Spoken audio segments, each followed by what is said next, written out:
சகோதரி பாத்திமா பர்வான் அவர்களை பேச அன்புடன் அழைக்கின்றேன்.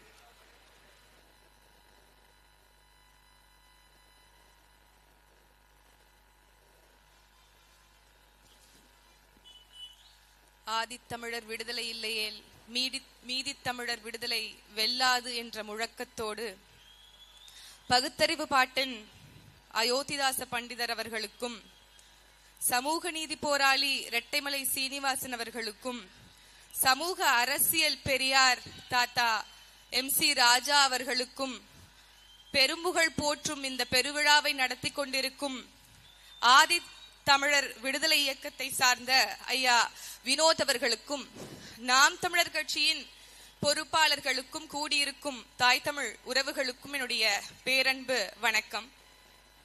பிறப்புக்கும் எல்லா உயிர்க்கும் சிறப்போவா செய்தொழில் வேற்றுமையான் என்று 2000 ஆண்டுகளுக்கு முன்பு வள்ளுவன் எழுதியிருந்தான் அப்படின்னா அதை புரிந்து கொள்ள முடிகிறது. கல்வி பரவலாக எல்லோருக்கும் கிடைக்க பெற்றிருக்காது, ஏற்றத்தாழ்வுகள் இருந்திருக்க கூடும்.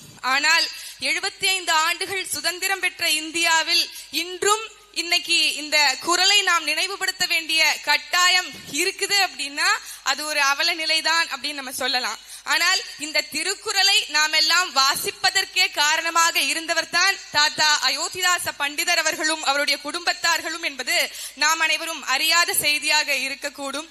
அன்னைக்கு தாத்தா அயோத்திதாச பண்டிதர் அவர்களுடைய தாத்தாவாக இருந்த கந்தப்பன் அவர்கள் ஹாரிங்டன் துரை அவர்கள் கிட்ட வேலை செய்து கொண்டிருந்தார்கள்.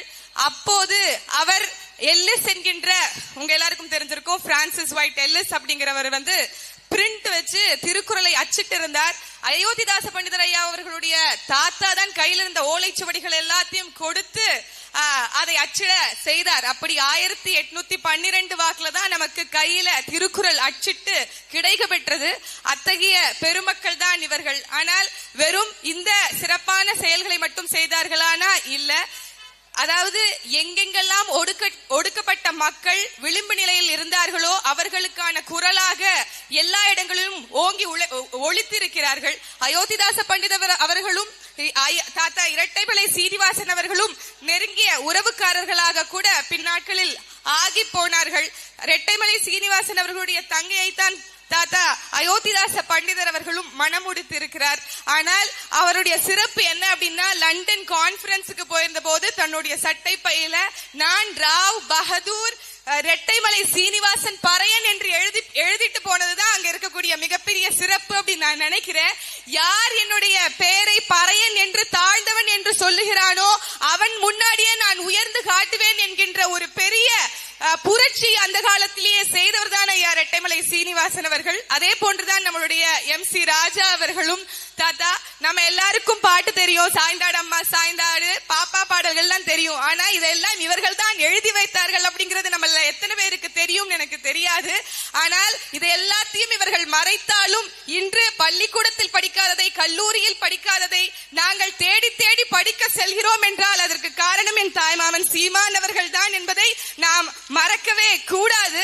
அதனால இன்னைக்கு இத்தகைய பெருந்தகைகளை இன்னைக்கு நினைவு கூறுறோம். ஒரு சிறிய கூட்டமாக இன்று இருக்கலாம், ஒரு ஓரத்துல இருக்கலாம். ஆனால் நாம் தமிழர் கட்சி ஆட்சி அதிகாரத்துக்கு வந்தா கட்டாயம் இது ஒரு மிகப்பெரிய விழாவாக முன்னெடுப்போம் அப்படிங்கறத நாம் தமிழர் கட்சியின் சார்பாகவும் தாய்மாமன் சீமானவர்கள் சார்பாகவும் நம்ம உறுதியேற்கணும்.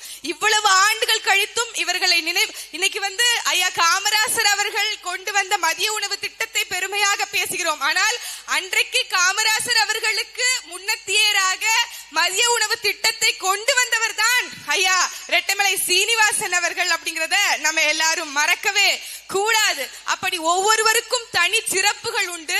இன்னைக்கும் நாங்குநேரி போன்ற சம்பவங்கள், வடகாடு போன்ற சம்பவங்கள், வேங்கை வயல் போன்ற சம்பவங்கள் நடக்குது. ஆனாலும் நாம் எல்லாருமே மார்தட்டி கொள்ள வேண்டும். இது சமூக நீதி அரசு, இது பெரியார் மண் என்று நம்மை எல்லாம் நம்ப வைப்பார்கள்.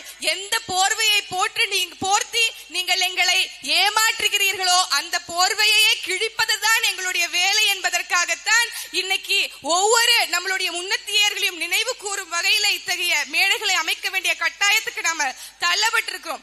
ஆனால் ஒரு நாள் இவருடைய பெருமைக்காகவே ஒவ்வொருவர்களுக்கும் சிலைகள் வைத்து அவர்களுக்கான மணிமண்டபங்களை அமைத்து நூலகங்களை திறந்து அவர்களுடைய சரிதங்களை, அதாவது வாழ்க்கை வரலாற்றுகளை எல்லாத்தையும் கட்டாயம் மக்களுக்கு கொண்டு போய் எங்களுடைய தலைமை ஒருங்கிணைப்பாளர் தாய்மாமன் சீமான் அவர்கள் சேர்ப்பார் அப்படிங்கறதுல எல்லாரும் உறுதியாக இருக்கணும். நிறைய பேர் இவர்களை பற்றி பேசுவதற்காக காத்திருக்கிறார்கள். அவர்கள் எல்லாம் பேசும்போது உங்களுக்கு இன்னும் நிறைய புரியும்.